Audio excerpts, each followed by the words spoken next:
Okay, so we're going to continue today learning about how the pieces and the size of the pieces within a fraction can be compared.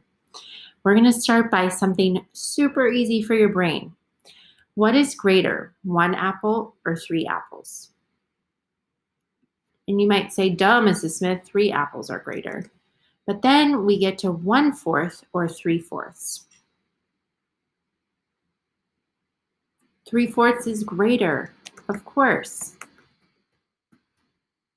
Why was it so easy to compare these examples? Because they both had the same denominator.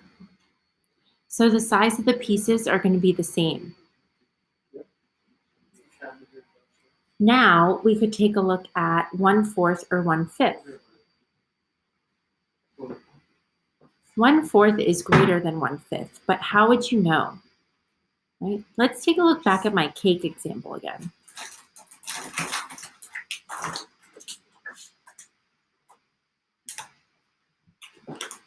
Would you rather have 1/4 of the cake or 1/5 of the cake? I would rather have 1/4 of the cake because it's going to be much bigger. But now we have 2/4 and 2/6. Another way you can do this is by drawing a tape diagram.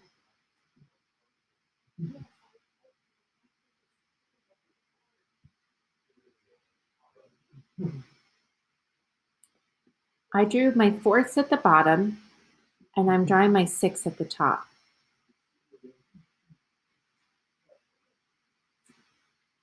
So 2/6 is here, but 2/4 is here. I notice that 2/4 is bigger because the fourths are going to be bigger pieces in size. Take a look here.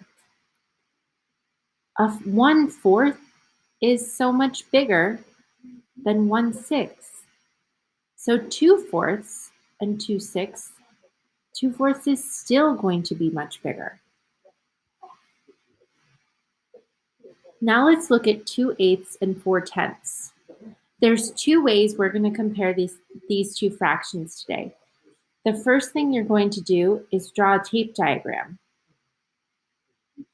So here's 2/8 and here's 4/10.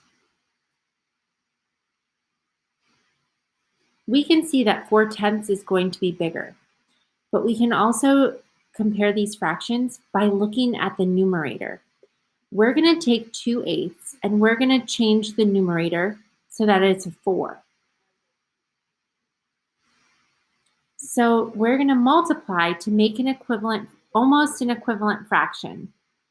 2/8 is how many in 4 something? 2 times 2 is 4, and whatever I do to the top, I also have to do to the bottom. So I have 8 times 2 is 16. So now we're comparing 2/8 and, now we're comparing 4/10 and 4/16. Would you rather have 4/10 or 4/16 of a cake? You might say you want 4/16 because 16 is a bigger number. But remember, the smaller the number, the bigger the fraction piece is going to be.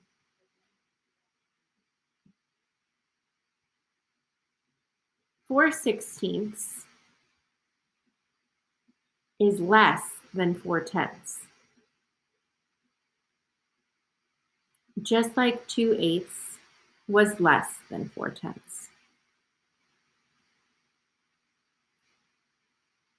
Think about what we learned today about comparing fractions.